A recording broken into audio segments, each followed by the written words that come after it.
Hey, welcome to the Rollup factory. This is where your React actually gets built. Let me show you around.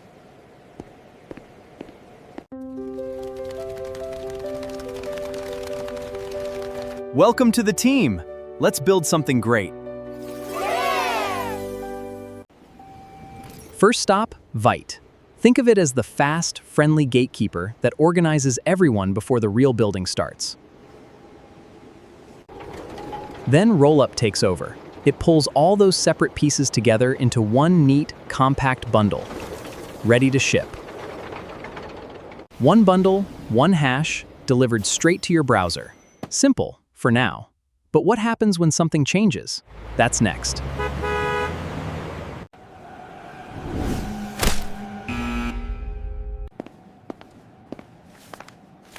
So everything was running smooth until someone made a tiny change in dashboard.jsx. Just one line of code. A small tweak. Shouldn't be a big deal, right?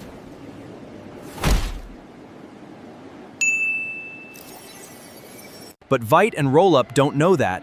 They panic.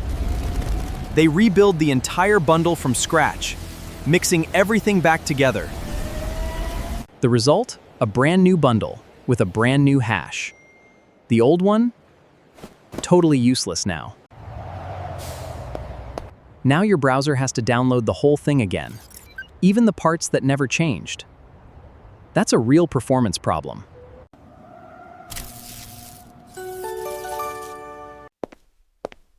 So we fixed it. Instead of one giant bundle, we built a shelf system. Each chunk gets its own shelf and its own hash name.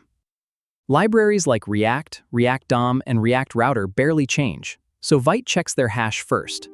If it matches it skips rebuilding and just reuses that chunk. Dashboard.jsx still has that edit on it, so Vite flags it for a rebuild. React, React DOM, and React Router have no edits, so they get skipped completely. Rollup rebuilds only dashboard.jsx, and only now does it get a brand new hash, based on its new content. Everything else keeps the hash it already had. The browser checks each hash. The vendor chunk hasn't changed, so it just reuses what's already cached, no download needed. Only the new dashboard chunk gets pulled in. That's the real performance win. So remember, one giant bundle means one small change breaks your whole cache. But smart chunking? It keeps things fast, and your users happy. That's the power of manual chunking. Build smart, ship fast. See you next time in another video. I will try to make more interesting videos.